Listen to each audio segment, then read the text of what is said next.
ရှုမှတ်တဲ့အခါကျတော့ဒီလိုကြံပြီးတာတွေကိုဥစားမပေးရဝိပဿနာလုပ်ငန်းဝင်ပြီဆိုလို့ရှိရင်ရှောက်ကြံစည်နေရင်စိတ်တာမရဉာဏ်မျိုးဖြစ်သွားတယ်ကြံစည်လို့သာတရားရမယ်ဆိုရင်တဲ့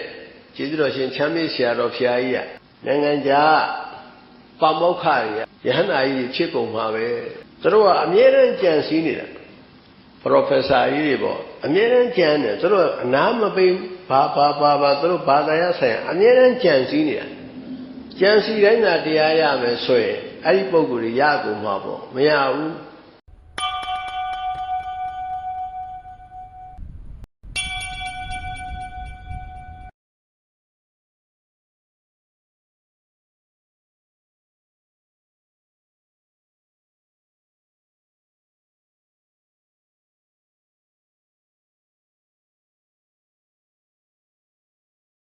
ပုံတော်ကနေပြီးတော့ဂုံတော်ကိုရောက်နှလုံးသွင်းနိုင်ရမယ်တဲ့ဗုဒ္ဓဘာသာဝင်သူတော်စင်တွေကဝိပဿနာယောဂီတွေဆိုတော့ပို့ပြီးတော့အရေးကြီးတယ်ဉာဏ်ပညာပြဋ္ဌာန်းတော့တို့မြတ်စွာဘုရားရဲ့ရူပကာယဟာရူပအစိမ်တွေကဘယ်သူမှရှင်လို့မရလူတွေမပြောနဲ့နတ်တွေပြမာတွေတောင်ရှင်လို့မရအတုမရှိတင့်တယ်ကြီးညိုွယ်ကောင်းတယ်အကုန်လုံးအင်္ဂါကြီးငယ်တွေအကုန်ပြည့်စုံဘာမှချို့ရင်းတာတစ်ခုမှမရှိဘူးမြတ်စွာဘုရားရဲ့အချင်းတော်မြင်လိုက်ရရင်တခါလေစိတ်ဟာတည်ငြိမ်သွားဘယ်မှမသွားတော့ကြားလိုက်လို့ပြေးနေတဲ့တမင်တော်မှမြတ်စွာဘုရားကိုမြင်လိုက်ရရင်ဆက်မပြေးတော့ဘူးမြတ်စွာဘုရားကိုကြီးညိုအရှင်တော်အဲ့လောက်ထိကြီးညိုပဲကောင်းတမင်တော်ကလိုက်လာတဲ့ကြားရတယ်မြတ်စွာဘုရားကိုတွေ့လိုက်မြောက်ထားတဲ့ခြေတော်ဟာပြန်မချနိုင်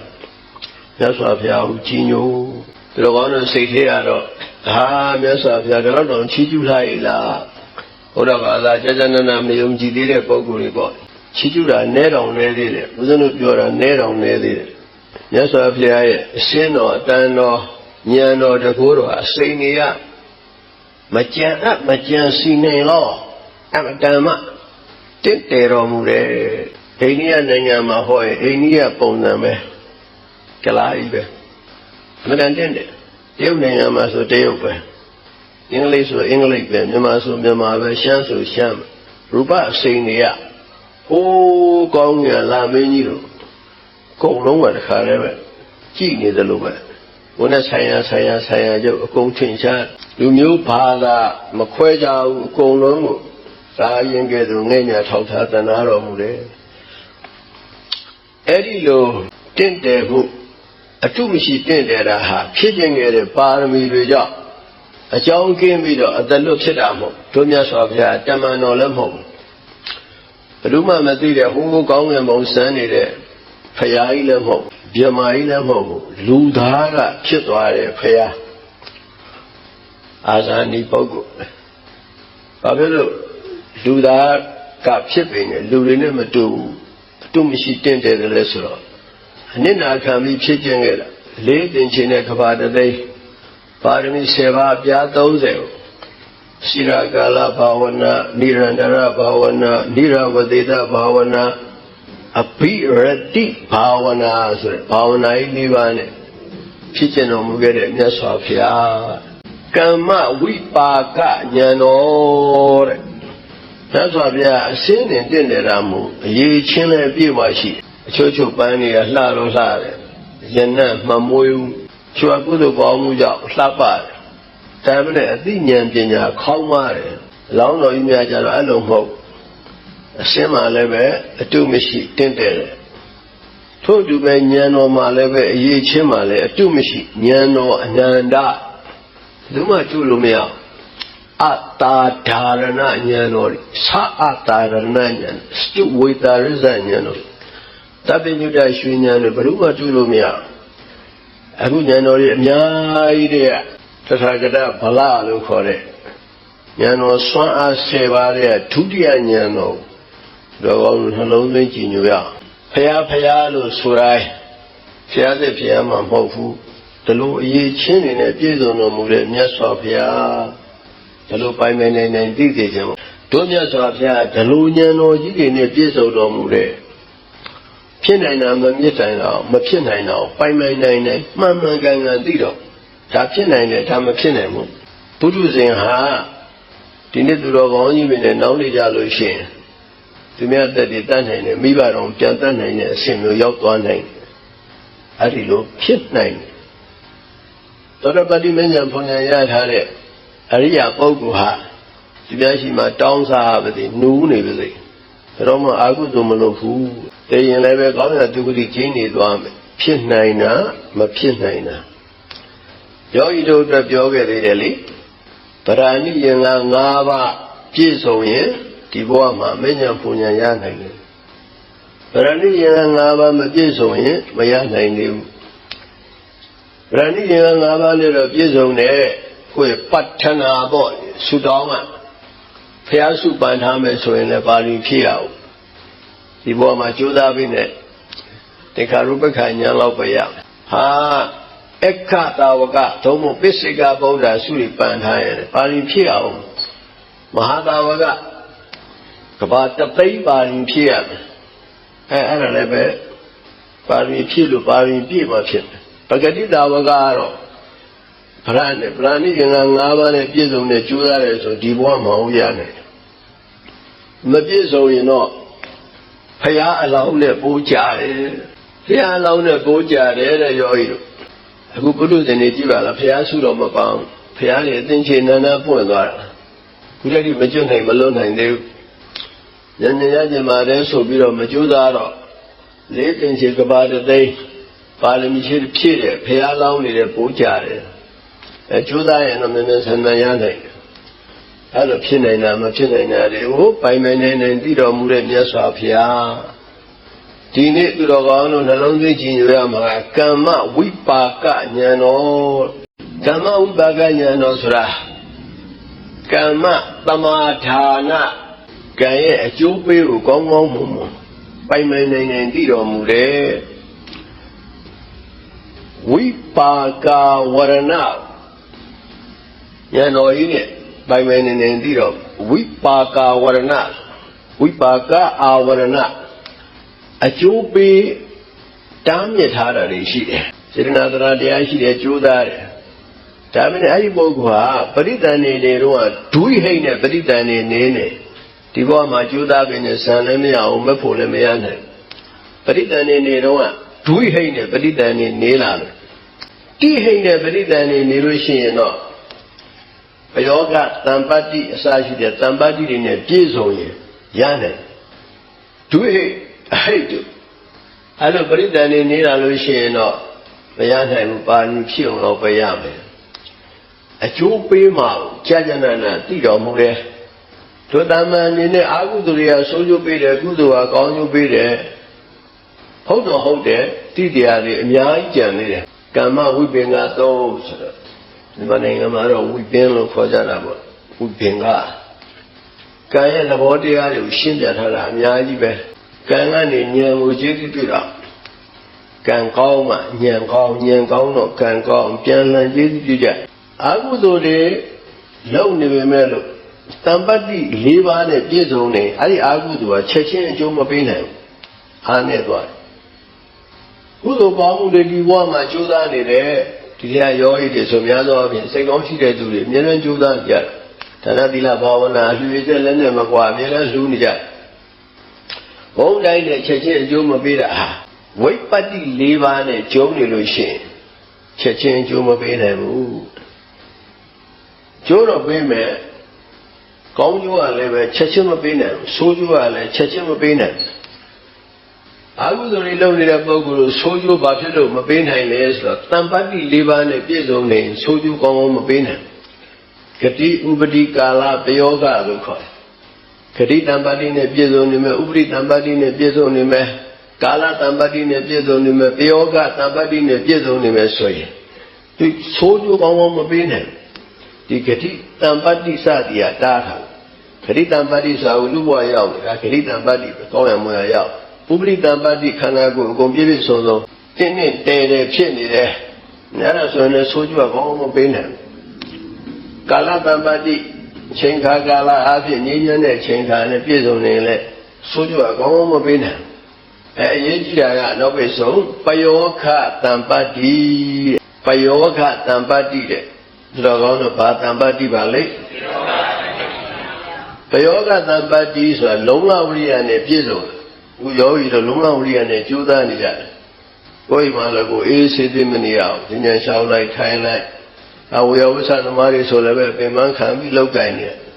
ကုသိုလ်ကောင်းမှုတွေကိုကြိုးစားနေတာပယောဂတံပတ္တိပြည့်စုံကြိုးစားအားထုတ်မှုပြည့်စုံခြင်းလို့ခေါ်တ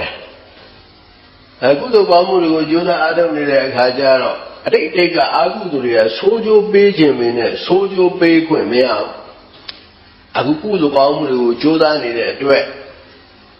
ဆိုးကျိုးပေးဖို့နောက်ဆုတ်သွားပေးလို့မရပေးရင်လည်းနည်းနည်းပဲပေးလို့ရတံပတ္တိ၄ပါးနဲ့ပြည့်စုံနေဆိုးကျိုးကောင်းမပေးနိုင်ဘူးဝိပတ္တိ၄ပါးဖြစ်သွားရင်တော့ဝိပတ္တိဆိုတာမပြည့်စုံပျက်စီးသွားတာအဓိကပယောဂဝိပတ္တိဆိုပါတော့ဒါနသီလဘာဝနာဘာမှအာမထုတ်ဘူးမိမိတို့ဘောဘောဆန္ဒကာမဂုဏ်တွေပဲလိုက်စားနေမယ်ဆိုရင်ပယောဂဝိပတ္တိဖြစ်သွားတယ်ကုသိုလ်ကောင်းမှုနဲ့ပတ်သက်လို့လုံလကျိုးကိုအားထုတ်မှုပြည့်သွားတယ်လုံလကျိုးကိုအားထုတ်မှုရော့သွားမယ်ပြည့်သွားမယ်ဆိုရင်အတိတ်ကအာဟုသူတွေဒီဘဝမှာလည်းဟိုတုန်းကလုပ်ခဲ့တဲ့အာဟုသူတွေကဆိုးကျိုးပေးဖို့အခွင့်သာသွားတယ်ဆိုးကျိုးကောင်းကောင်းပေးနိုင်တယ်အဲ့တော့သူတော်ကောင်းတို့ဘာတံပတ္တိအရေးကြီးလဲပယောဂတံပတ္တိကုသိုလ်ကောင်းမှုတွေကိုကြိုးစားပါဒါနဟောသီလဟောဘာဝနာဟောခုချက်ချင်းကြိုးပေးမပေးအတတ်နိုင်ဆုံးကြိုးစားပါအဲ့လိုကြိုးစားတဲ့အခါကျတော့ဆိုးကျိုးကကောင်းကောင်းမပေးနိုင်ဘူးကုသိုလ်ကောင်းမှုတွေကောင်းကျိုးကအခွင့်သာသွားတယ်ကုသိုလ်ကောင်းမှုတွေကလည်းကောင်းကျိုးချက်ချင်းမပေးနိုင်တာဝိပတ္တိ၄ပါးနဲ့သွားတိုက်ဆိုင်နေကောင်းကျိုးမပေးနိုင်ဂတိဝိပတ္တိဥပတိဝိပတ္တိကာလဝိပတ္တိပယောဂဝိပတ္တိအဓိကတော့ပယောဂဝိပတ္တိပါပဲအခုလူဘဝရောက်နေတဲ့ဂတိတံပတ္တိနဲ့ပြည့်စုံခန္ဓာကိုယ်ကလည်းပဲအကုန်လုံးလူပိတတယ်ဥပတိတံပတ္တိနဲ့လည်းပြည့်စုံနေတာပဲဟောအချိန်ခါလည်းပဲတရားထုတ်လို့ရတဲ့အချိန်ခါကာလတံပတ္တိနဲ့ပြည့်စုံတယ်ပယောဂကုသိုလ်ကောင်းမှုတွေကိုကြိုးစားဖို့ဒါနသီလဘာဝနာကြိုးစားဖို့ကြတော့မေ့လျော့ပေါ်စားအပျော်ပါးတွေလိုက်စားနေတယ်ဆိုရင်အတိတ်တွေကပြုထားတဲ့ကုသိုလ်ကောင်းမှုတွေဒီဘဝမှာလည်းဘုံတော်ပြုထားတဲ့ကုသိုလ်ကောင်းမှုတွေကကောင်းကျိုးပေးဖို့အခွင့်သာပါတော့မလားခွင့်မသာတော့ဘူးတဲ့ပေးရင်လည်းနည်းနည်းပဲပေးတယ်ပယောဂဝိပတ္တိဖြစ်နေရင်ကောင်းကျိုးမပေးနိုင်ဘူးပယောဂတံပတ္တိဖြစ်အောင်ကြိုးစားမယ်ဆိုရင်အာဟုသူတွေကဆိုးကျိုးမပေးနိုင်ဘူးကုသိုလ်ကောင်းမှုတွေကကောင်းကျိုးပေးနိုင်တယ်အဲ့ဒီလိုကုသိုလ်အာဟုသူတွေရဲ့အကျိုးပေးကိုပိုင်ပိုင်နိုင်နိုင်သိတော်မူတဲ့ဉာဏ်တော်ကြီးကိုကမ္မဝိပါကဉာဏ်တော်လို့ခေါ်တယ်။ကံနဲ့ပတ်သက်လို့သိတရားတွေအများကြီးပေါ့သူတော်ကောင်းသိတရားတွေအများကြီးပါပဲ။ဓမ္မဝိပါကဉာဏ်တော်ကြီးရဲ့နောက်မှာသမထဂါမိနိပရိပဒဉာဏ်တော်ကြီးဆိုတာရှိသေးတယ်။အနေကဓာတုဉာဏ်တော်ကြီးနာနာဓိမုတ်တိကဉာဏ်တော်ကြီးတွေအဲ့ဒါတွေကိုနောက်နေ့ဒီမှာပြောသွားတာကမ္မဝိပါကဉာဏ်တော်ကံရဲ့အကျိုးပေးကိုပိုင်ပိုင်နိုင်နိုင်မှန်မှန်ကန်ကန်သိတော်မူပါသောမြတ်စွာဘုရားဘယ်အချိန်မှဘယ်လိုအကျိုးပေးမယ်ဘယ်အချိန်မှဘယ်လိုအကျိုးပေးမယ်အချိန်နဲ့အတိအကျသိတယ်ဒါကြောင့်မလို့မြတ်စွာဘုရားတရားဟောတော်မယ်ဆိုလောကယူကြည့်လိုက်တယ်ဒီတတ္တဝါငါဘုရားသွားမှမသွားရင်သေတော့မယ်တရဏဂုံလေးတော်မှတီးမသွားသေသွားရင်ငရဲကြတော့မယ်ဘုရားတခါရောက်အောင်သွားတယ်စัจ java လာချားနေပြီရောက်အောင်သွားတယ်ဒီကိုတော့အနန္တမိစ္ဆာဒိဋ္ဌိဖြစ်နေပါသေးနောက်ပြီးတော့ဘုရားတော်ဆဲတာတွေရှိတယ်ရှုပ်ပုံသားတွေဥပိအနာမလာနဲ့ဝတ္တလလူယုတ်အနာမလာနဲ့ဒရုံလုံးဆဲတာတွေရှိမြတ်စွာဘုရားမြေကြီးထုကဲ့သို့တဲကြီးခံနေသူမသိလို့ဆဲတာသူမသိလို့ပြင်မာတာမြတ်စွာဘုရားကတော့သူ့ကိုကယ်တင်မှုရောက်အောင်သွားတယ်ကယ်တင်တယ်ဆိုတာလက်ကြီးနဲ့ကယ်တင်တာမဟုတ်ဘူးတရားဓမ္မဟောပြအဲ့ဒါနဲ့ပဲသောတာပန်နေပြီးကြတချို့ဆိုလို့ရှိရင်လည်းပဲရာဂအနာဂယဟန္တာအထိဖြစ်သွားတယ်အဲ့ဒီလိုကိုအနိနာခံပြီးတော့ကဲတင်ဆောက်ရှောက်တော်မူတယ်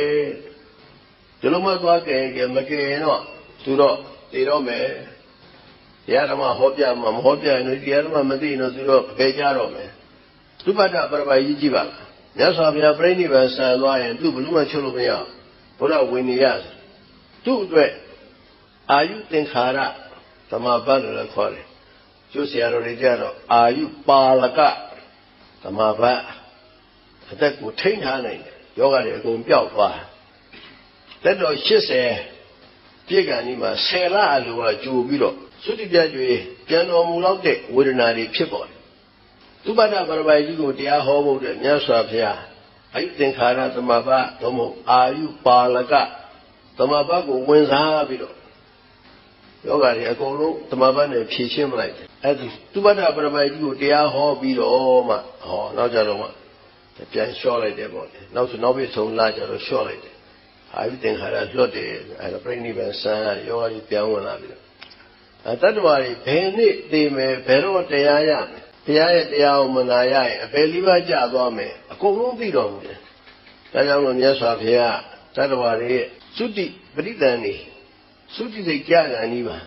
The Amaya when they goma solo. Set our Chani, young Bobby. She should omure, Kankaya Jogo, Janana, Mama Yanganti Omure, Yano Jigo, Panyano Luko, Kama, Wipa, Yano, Yano Nana, Jason Omure, Nyasavia, Yano Baumiazwane, Guru Dango, Kidaga, Jachi Omure, Ka, Tonga Kotika, so the Nico, you are you, Nico, so that the Joa Lemagao, New Lemajao, you are Gigibo. You are a Tenero Mio Debo, you are a PM board. You do have the ones who live in kind of water board. I don't know the solution. Nadia Golo, Golo Banija, that's what they are Lina. Nadia Nodo Mujo, you didn't get. You are a male being a Nasabia Penny, I only did, and I was in there. A doma Nasabia Trindonia, you are to the go, Diana Utoya. As well as Tajano, Arikema, Rata Bala, the Tita Bala. Rata Balaha, Shinya Hulane, to do Palmi Chibet, a Didi Tawagarema Pal. Sivakatabaru, Shenu Yogaru, Shirata Bala, Shinya Hula, Kavata Pimpa, Pia. Alabama kilo di bawah nau semua, kami ni bieni, kami bieni dah kajar. Nasabia hora, konglu hora. Data bala terudali tiaw tu kuat hora hu, konglu hora. Konglu ho benelo. Pada mili pil ada rata bala teruda. Tiang dah bau, kerana nai cuci tu bau bau tuare. Ane jual suruh. Shallow way, Nelly Hinley in like that. When they bought it, chole, chin, a gondi. Barmy people are a Boguria. That was the Shanyas of Yan, Dude or Levetiani, Naya or Levet, the home about who. Here would a mamma, Yomano. Dioma, where she did Dioma, where she was. Yana, with you, Hinnom, who are away. Yana, with you. Barmy kill at a Bogujaro. Shallow way, Nelly shower delight on it, choaching and sack on the Rajam Zuro on leve.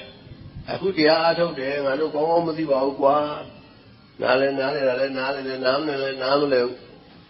those alone with our they be off. The bomb about who I'm as the Amalo. Generata Para, Shiahula, Shianu Garo. So you are me, Pit Harrow. Ginger de Kajaro, damn me yet. And you let who were my 10 men no Jews. Churchill and you may as well let the Amalo, the Aha, and yet give a show machine. Go good and arrow, and no more and look the air. Go command allow ya and Yame, showing showman, your name. Allow me and yet Divoave. Maybe no kid had it another with Dila Barmi, the good of Palmuria. Jane Neva. Neighbor, ye may, neighbor, your own with you, man. I'm the Amalogu, I saw the Amalogu, 10 the love Chudaja, 10 the love Nalomunia, 10 the love Judaja, 10 the love Shumaja. I don't change it, Tiwa Maya, Tiwa, nobody Mayama. Hello, young Jija, the Nadia, Akawa. But Akawa me. Hey, the Nadia. Nadia, Kono Lalaba, Lalaba, Kono Mere. So did the Naram Araucha, Prama Lava, the Munashia. အာလဘကသုတ်တံကြတော့ဒီတတ္တာတတ္တိဒဝိတ္တံပုရိသတ္တတိဋ္ဌံဇာတရားတကယ်အမွန်မြတ်ဆုံးဥစ္စာပဲဒီတရားတရားရှိမှပညာနောက်ကလိုက်လာမှာအခုဘုဟုတ္တပညာနဲ့တရားတရားအားကောင်းနှလုံးသွင်းရယောနိသောမနတိကာရမှန်မှန်ကန်ကန်နှလုံးသွင်းတဲ့အခါကျတော့ငါတို့ကုသိုလ်ကောင်းမှုတော့ဘယ်တော့မှအချင်းကြီးမဖြစ်ဘူးလေခုဘဝမှာတန်းပြီးမရရင်လည်းနောင်ဘဝတွေရမှုတွေအထောက်ပံ့ဖြစ်တဲ့ဝိတ္တကာကျောင်းမကြီးဟာ9နှစ်သမီးလေးနဲ့တခါတည်းတရားနာရတယ်သောတာပန်တည်တယ်လေတို့အခု7ကြိမ်ရှိပြီဟုတ်တော့မလား7ကြိမ်ဟောနေတဲ့ပုဂ္ဂိုလ်လည်းမဖြစ်ဘူးနာတဲ့လူလည်းမဖြစ်ဘူးအဲတို့ပါရမီအင်အားတွေလိုတယ်ဆိုတော့မထင်ရှားဘူးလားအနာတပိန်တို့ဝိတာခါတို့ဟာတစ်ချိန်နဲ့တန်းရတစ်ချိန်နဲ့နှစ်ခါဟောကြမလို့တစ်ချိန်နဲ့ဟောတာနဲ့တရားနဲ့လည်းတွေ့တယ်တန်းပြီးတော့သောတာပန်တည်ကြအတိမာဘောဟိုးအစောကြီးရဲ့ပါရမီတွေဖြည့်ထားတာဟုတ်အဲဒါကြောင့်မလို့ယောဂီတို့ဒီဘဝမှာကောင်းကောင်းနားမလဲတော့ကောင်းကောင်းမရတာလို့အားမငယ်နဲ့နောက်မဆုံးနဲ့ကုသိုလ်ကောင်းမှုတွေကြိုးစားကြဒီစကားမှလည်းမဟုတ်ပဲမှာပဲဖြစ်ဖြစ်ကုသိုလ်ကောင်းမှုတွေကိုကြိုးစားကြကုသိုလ်ကောင်းမှုဟာတကယ်အားကိုးရတဲ့တရားပဲဒီဘဝမညံဖုန်ညံမြတ်လဲနောင်ဘဝတွေရမှာတရားစီရင်ကြီးလေးမျိုးဟောလိုက်တဲ့အခါကျတော့ရထပါဠတခါတည်းဆုံးဖြတ်ချက်ချနေသရကနေပညာအထိကူးသွားဟုတ်တယ်မှန်တယ်ယုံကြည်အားကောင်းတယ်ဟုတ်တယ်မှန်တယ်ဆိုရင်ဘာလို့သိတယ်လဲရှင်မင်းကြီး၄ပါးကိုနားလဲရတဲ့အခါလူဘဝနဲ့တရားသူတရားနဲ့ရဖို့အနှောက်အယှက်တွေများတယ်တန်ရောစင်တွေများတယ်သာသနာ့ဘောင်ဝင်အားထုတ်မှပဲဒီနေ့အားထုတ်နေကြတဲ့ဒုံလဘရှင်မြတ်တွေလို့ပေါ့ဉာဏ်ပညာကဆုံးဖြတ်ချက်ချလိုက်တယ်သာသနာ့ဘောင်ဝင်ပြီးကြိုးစားအားထုတ်မယ်ဓမ္မသာလင်တရားသူတရားနဲ့မြန်မြန်ရမယ်သန္တာဝန်ဆင်းရဲကလွတ်မြောက်မှာပဲလို့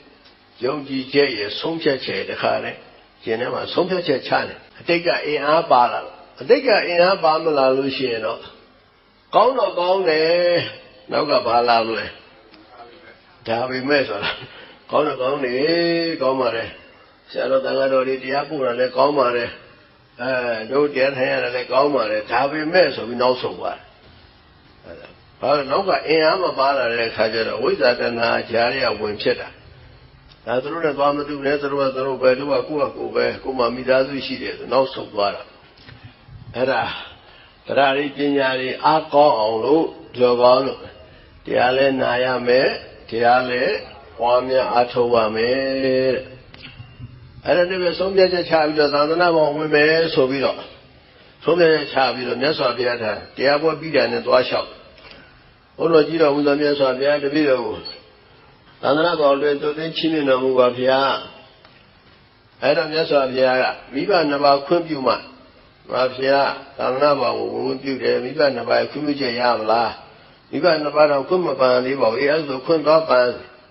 အဲ့မိဘနှစ်ပါးထံခွင့်ပန်ဖို့ပြန်သွားတော့မိဘနှစ်ပါးမှာပစ္စည်းတွေအများကြီးပဲကျွေးတွေငွေတွေကတောင်းလို့ပုံနဲ့ဒါလေးကဒီတယောက်ပဲရှိတယ်သူတို့ခေတ်ခါတုန်းကပေါ့လေဟိုတုန်းကပစ္စည်းရှိတဲ့တထေးတွေကဇနီးမယား၄ယောက်ယူကြတယ်အဲသူမှဇနီးတွေလည်းရှိတယ်ပစ္စည်းတွေကလည်းပဲတောင်းလို့ရလို့ပုံတယ်အဲတော့မိဘနှစ်ပါးသာသနာ့ဘောင်ဝင်မယ်ဆိုတော့ခွင့်မပြုနိုင်ဘူးပေါ့ဘယ်လုံးမှပြောလို့မရတဲ့အခါကျတော့မိဘနှစ်ပါးသာသနာ့ဘောင်ဝင်မပေးလို့ရှိရင်တော့သိရင်သေးပြီဆိုထမင်းမစားတော့ဆန္ဒပြအဲ့နေရာမှာပဲအိတ်နေပြီးတော့ဆန္ဒပြအဲ့တော့မှသူ့ရဲ့တငယ်ချင်းတွေမိဘတွေကိုပြောရတယ်ဒီကလေးဟာသာသနာ့ဘောင်အရန်ဝင်နေတယ်ဝင်ပါစေသာသနာ့ဘောင်ကြတော့ကိုယ့်အိမ်မှာလို့ဘယ်ချမ်းသာမလဲသူများလောင်းတာသူများလှုပ်တာစားရတာနေတာထိုင်တာလည်းဘာမှမဆိုင်ဘူးအဲ့ဒီလိုစဉ်းစားရင်းနဲ့တွေ့ကြရင်ပြန်ထွက်လာမှာပေါ့အခုခဏသွားကျင်တာပါဟိုထမင်းမစားတာ9ရက်ရှိသွားပြီသုတိပြည့်ပြည့်သေလို့မလို့ရှိရင်ကျွန်တော်သားလေးနဲ့သေကွဲခွဲရရင်တော့ဘယ်တော့မှပြန်တွေ့မှာမဟုတ်ဘူးသာသနာ့ဘောင်ဝင်သွားလို့ပြန်လူထွက်လာရင်ပြန်ဆုံရသေးတယ်သာသနာ့ဘောင်ဝင်ခွင့်ပြုလိုက်ပါဆိုတော့မှအဲ့တော့မိဘနှစ်ပါးခွင့်ပြုလိုက်ခွင့်ပြုတာနဲ့ပဲသူအစားတော့ဒီစားပြီးချက်ချင်းပဲမြတ်စွာဘုရားထံပြန်သွားမြတ်စွာဘုရားထံပြန်သွားပြီးတော့မြတ်စွာဘုရားထံမှာသာသနာ့ဘောင်ဝင်ပြီးတော့ယဟန်ဝတ်တယ်ဆိုတော့တန္တရဝတ္တဒုက္ခတော့မောဒနာထာယပေါ့ သာသနာဝဆင်းရဲလွတ်မြောက်လို့ဝတ်လာတယ်မြတ်စွာဘုရားလည်းသိတယ်ပါရမီပြည့်နေပြီကဘာတသိမ့်ပါရမီဖြည့်ထားတယ်အဲ့တော့မြတ်စွာဘုရားကတိလအိန္ဒြေဘောဓနေနိုးကြတံမစဉ်စိတ်ငြင်ဝင်အစဉ်ပွားများမြတ်တရားတိလတွေဆောင်းလျှောက်ဖို့သင်ပေးတယ်အိန္ဒြေတွေဆောင်းလျှောက်ဖို့သင်ပေးတယ်ယဟန်ဆိုတော့ပါဠိမောက္ခတံဝရတိလပေါ်လေအဓိကအိန္ဒြေတွေမျက်စိနာနှာခေါင်းလျှာကိုယ်စိတ်အိန္ဒြေတွေဆောင်းလျှောက်ဖို့တတိနဲ့ဆောင်းလျှောက်ဘောဓနေမတ်တင်ညုတာအစားအစာကိုအတိုင်းရှိသိဖို့စားတော့တဲ့ခါမှာလည်းရှုမှတ်မှုတွေပါဖို့ဒီကအိန္ဒြေဘောဓနေနိုးကြရှိရမယ်။လက်ညံဖုန်ညံလိုချင်တဲ့ပုဂ္ဂိုလ်ဟာနိုးကြရှိရမယ်။နိုးကြဆိုတာအဲ့လိုပြောပဲလေဒီတိုင်းနေတာကိုပြောတာမဟုတ်။အမြဲတမ်းရှုမှတ်နေရမယ်ဒါကိုပြောတာ။စီးပွားရေးလုပ်တဲ့လူတွေညာလုံးပေါက်စီးပွားရေးလုပ်နေတာတွေမရှိဘူးလား။အများကြီးရှိတယ်ဈေးရောက်နေတာတွေပါရင်းညာတွေရှိကြတာပဲ။ဒီမှာအလုပ်ကိုချိန်မိုးတွေဆင်းနေကြတာတွေနည်းနည်းလေးပဲအိပ်ပြီးတော့ရှေ့တွေတောက်ပြီးတော့ချိန်မိုးတွေဆင်းနေကြတာတွေအများကြီးပဲအဲ့ဒါကိုနိုးကြတယ်လို့မဆိုဘူးတရားဓမ္မနဲ့ပတ်သက်လာလို့ရှိရင်နိုးကြတာမဟုတ်အိပ်ပျော်နေလောဘဒေါသမောဟတွေမှာအိပ်ပျော်နေတယ်လောဘဒေါသမောဟအလုပ်တွေဥစားပေးလို့အခုနိုးကြတယ်ဆိုတာတတိတွေပညာတွေနိုးကြတာကိုပြောတာနိုးကြနဲ့အမြဲတမ်းရှုမှတ်နေမယ်အမြဲတမ်းနှလုံးသွင်းမှအောင်ကြိုးစားမယ်အမြဲတမ်းဒါနသီလဘာဝနာတွေကြိုးစားနေမယ်အဓိကတော့ဘာဝနာတရားတွေအမြဲတမ်းနိုးကြနဲ့ရှုမှတ်နေတာအဲ့ဒါကိုနိုးကြတယ်လို့ဆိုတယ်သာဂရိယာနုယုတ်တော်လို့ဆိုတယ်ဣလအိန္ဒြေဘောဓနေနိုးကြတံမစဉ်ဆိုတာဉာဏ်ပညာပဲတတ္တကတံမစဉ်တို့တပ္ပယတံမစဉ်တို့ဂောသရတံမစဉ်တို့အတ္တမောဟတံမစဉ်တို့အစင်းနဲ့ကျက်စားရတယ်ဉာဏ်ပညာတွေသင်ကြားပေးအကျိုးရှိမရှိကိုဆင်ញင်ပြီးတော့မှလုပ်အကျိုးမရှိတာမလုပ်နဲ့အကျိုးရှိတာလုပ်တတ္တကတံမစဉ်အကျိုးရှိတော်လည်းပဲသင့်မသင့်ဆင်ញင်ရသေးတယ်သင့်တော်မှလုပ်မသင့်တော်ရင်မလုပ်နဲ့တပ္ပါယတံမစဉ်နောက်တစ်ခါဂောသရတံမစဉ်ယဟန်တရားကျိုးသားပေါ်များအားထုတ်နေတဲ့ယောဂီတွေကယဟန်ဖြစ်သူဖြစ်ယောဂီတွေရုပ်ဉာဏ်နဲ့အိဋ္ဌဒုက္ခအနတ္တတွေမှာကျက်စား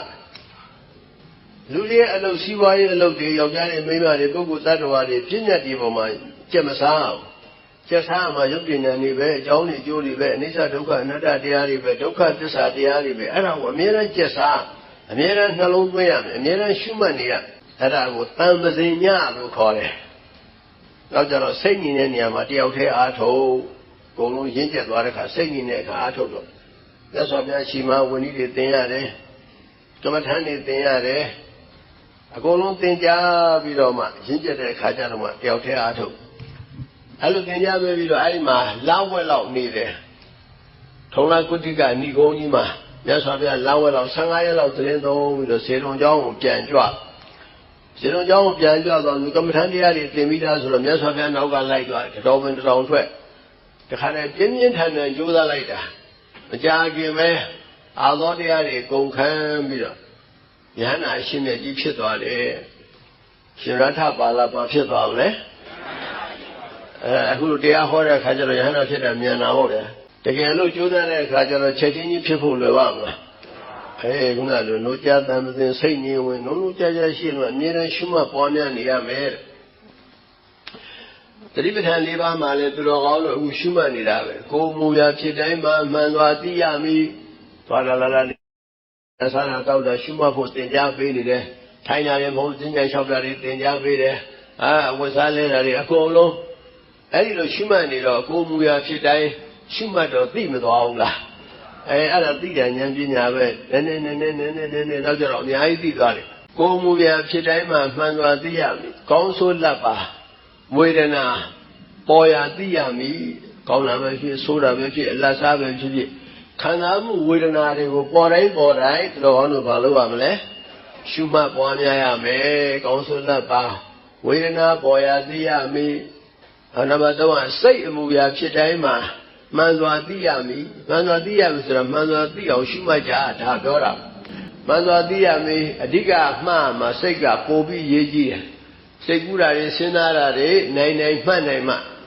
စိတ်ကူးတာစဉ်းစားတာဟာဝိပဿနာယောဂီရဲ့မဟာယန္တုပဲရှင်မြတ်မဂ္ဂင်၈ပါးထဲမှာသမာသင်္ကပ္ပပါတာပဲ ကောင်းမွန်မှန်ကန်စွာကြံစည်ခြင်းဆိုတာပါတာပဲ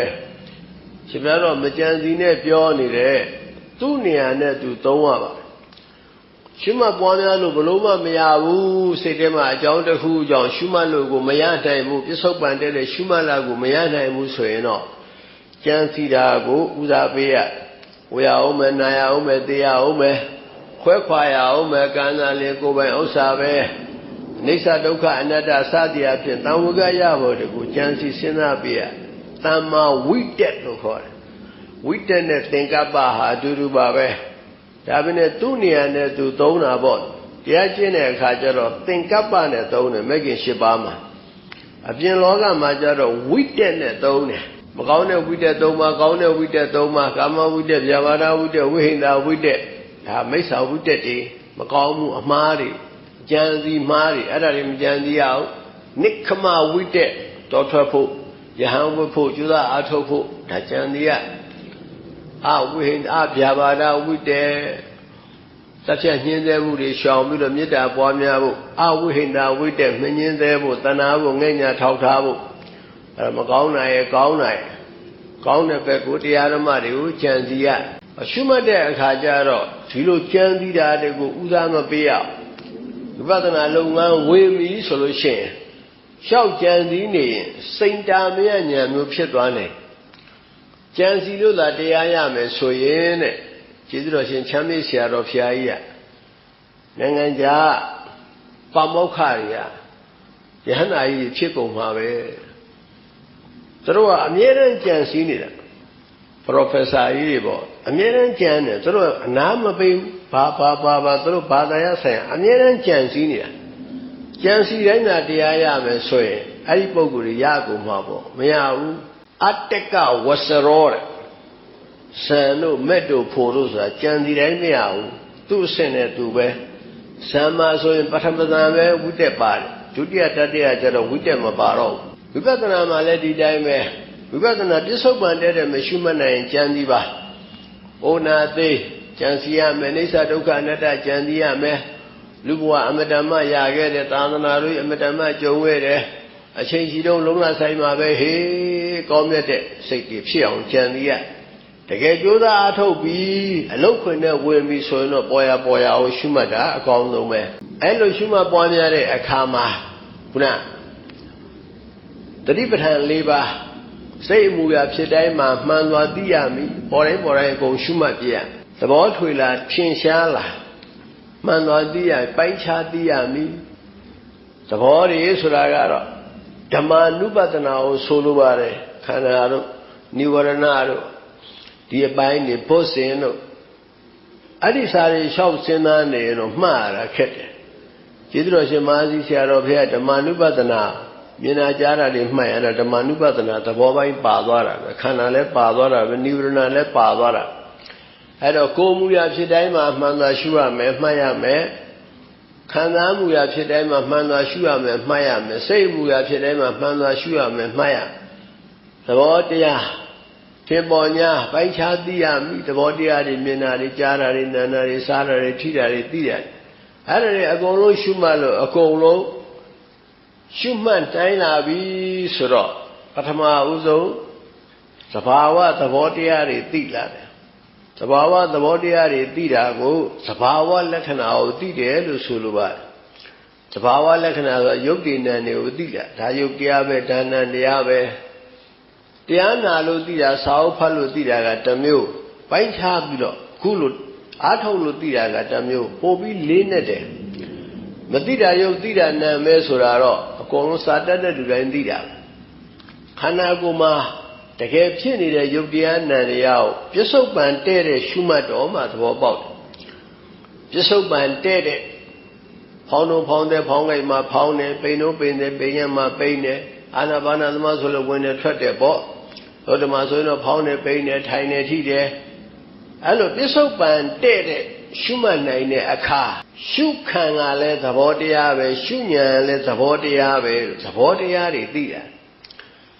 ဟိုကဖောင်းတာပိန်တာဆိုတော့ဖောင်းတာပိန်တယ်ဆိုတာဝေါဟာရပညာအနေနဲ့ဖောင်းတယ်ပိန်တယ်လို့ခေါ်ရတကယ်ကြတော့ဉာဏ်ဆိုင်လိုက်တော့သိလာတော့လှုပ်ရှားတဲ့သဘောလေးပဲ လှုပ်ရှားတဲ့သဘောလေးကိုမှတ်တာကလည်းပဲမှတ်သိတဲ့သဘောလေးကမှတ်တာငါမှတ်တာသူမှတ်တာယောက်ျားမှတ်တာယောက်ျားမှတ်တာမိန်းမမှတ်တာမဟုတ်မှတ်သိတဲ့သဘောလေးရဲ့လှုပ်ရှားတဲ့သဘောလေးမှတ်သိတဲ့သဘောလေးရဲ့လှုပ်ရှားတဲ့သဘောလေးမှတ်သိတဲ့သဘောလေးကနံတရားလှုပ်ရှားတဲ့သဘောကယုတ်တရားအဲ့တော့ဘာနဲ့ပါလိမ့်ယုတ်နဲ့နာမယ်လို့မှတ်ပါများတော့ပိုင်မယ်နိုင်နိုင်သိလာပရမညာထဲမှာကျိုးလေးထည့်ထားတော့ဒါပရမညာဒီထည့်ဟာလေးရဲ့ကျိုးလေးပဲကွဲပိုင်မယ်နိုင်နိုင်သိပြစ္ဆုတ်ပန်တဲ့ရှုမှတ်လို့ရှိရင်သဘောတရားတွေထင်ရှားတယ်ပြောတန်ကြတယ်စာဖတ်လိုက်တယ်ဆိုရင်တော့သိတာပေါ့စာထဲမှာတော့အများကြီးပေါ့အာရုပ်ဆိုလို့ရှိရင်ဟေးမဟာဗုဒ္ဓယုတ်၄ပါးဥပါဒယုတ်24ပါးနံဆိုရင်တေးပညာသား53အာကုသိုလ်စိတ်ကဘလောက်ကုသိုလ်စိတ်ကဘလောက်စေတသိက်တွေကဘလောက်တရုပ်သင်္ချာဒါဖျားသိတဲ့ဉာဏ်တော်ကြီးနဲ့ဟောထားတာသာဝကတွေအကုန်လုံးမသိတယ်ဖျားဟောတာကိုနားထောင်ပြီးမှပြန်သိတာတို့ကရှုမှတ်လိုက်တဲ့အခါကျတော့အဲ့ဒီလိုတရုပ်သင်္ချာတွေအများကြီးမသိဘူးဒါပကိမ့်မယ်ဒါအာကုသိုလ်စိတ်ပဲဒါကုသိုလ်ဆိုတယ်လို့တော့အပိုင်းခြားမသိနိုင်ဘာသိလဲဆိုတော့မှတ်သိနေတဲ့သဘောလေးရဲ့လှုပ်ရှားနေတဲ့သဘောလေးရဲ့သိနေတဲ့သဘောလေးရဲ့လှုပ်ရှားနေတဲ့သဘောလေးရဲ့ဆင်းရဲတာချမ်းသာတာခံစားနေတဲ့သဘောလေးရဲ့မှတ်သိနေတဲ့သဘောလေးရဲ့ရှုခံရောရှုဉဏ်ရောဟာသဘောတရားတွေရှုခံကရုပ်ဖြစ်တဲ့အခါဖြစ်တယ်နာမ်ဖြစ်တဲ့အခါဖြစ်တယ်ရုပ်နာမ်နှစ်ပါးသလုံးဖြစ်တယ်ရှုဉဏ်ကတော့နာမ်တရားပဲတတိနဲ့ပညာအဲ့ဒီလိုပိုင်ပိုင်နေနေသိလာတာပြစ္ဆုတ်ပန်တဲ့တဲ့ရှုမှတ်နိုင်လို့ပြစ္ဆုတ်ပန်တဲ့ရှုမှတ်နိုင်ရင်သဘောတရားတွေသိလာကိုယ်ပိုင်သိတတ်ဒါသဘောတွေသိလာတယ်ရုပ်ဟာလှုပ်ရှားတဲ့သဘောဟာရုပ်ထဲမှာပဲပူတဲ့သဘောအေးတဲ့သဘောဟာရုပ်ပဲမာတဲ့သဘောပြော့တဲ့သဘောရုပ်စည်းတဲ့သဘောဖွဲ့စည်းတဲ့သဘောဘာဖောင်းတဲ့ပိန်နဲ့မှတ်တော့လှုပ်ရှားတဲ့သဘောလှုပ်ရှားတဲ့သဘောလေးနဲ့မှတ်သိတဲ့သဘောထိုင်တယ်ထိတယ်ထိုင်တယ်ထိတယ်မှတ်တော့မာတဲ့သဘောပြော့တဲ့သဘောတောင့်တင်းတဲ့သဘောမာတဲ့သဘောပြော့တဲ့သဘောတောင့်တင်းတဲ့သဘောနဲ့မှတ်သိတဲ့သဘောမာတဲ့သဘောပြော့တဲ့သဘောတောင့်တင်းတဲ့သဘောကယုတ်တရားမှတ်သိတဲ့သဘောကနံတရားရုပ်တည်နံနေသူ့လို့သူ့လို့နေတာပဲလောကအနေနဲ့ပဂတိမျက်စိနဲ့ကြည့်လိုက်ယောက်ျားတွေထိုင်နေတယ်သီလရှင်တွေမြို့သမီးတွေတန်ဃာတွေထိုင်နေတယ်ယောက်ျားပဲမိန်းမပဲဘသူပဲဘယ်ဝါပဲဒါကပညာအသားမျက်စိနဲ့ကြည့်တာမြတ်စွာဘုရားပေးတဲ့ဉာဏ်ဆက်ခုဉာဏ်ပညာမျက်စိနဲ့ကြည့်လိုက်တဲ့အခါကျတော့ရုပ်သဘောနာမ်သဘောတွေပဲရုပ်တည်နံနေပေါင်းစပ်ထားတာအဲ့ဒီလိုမှန်မှန်ကန်ကန်သိလာတာကိုနာမရူပပရိစ္ဆေဒဉာဏ်လို့ခေါ်တယ်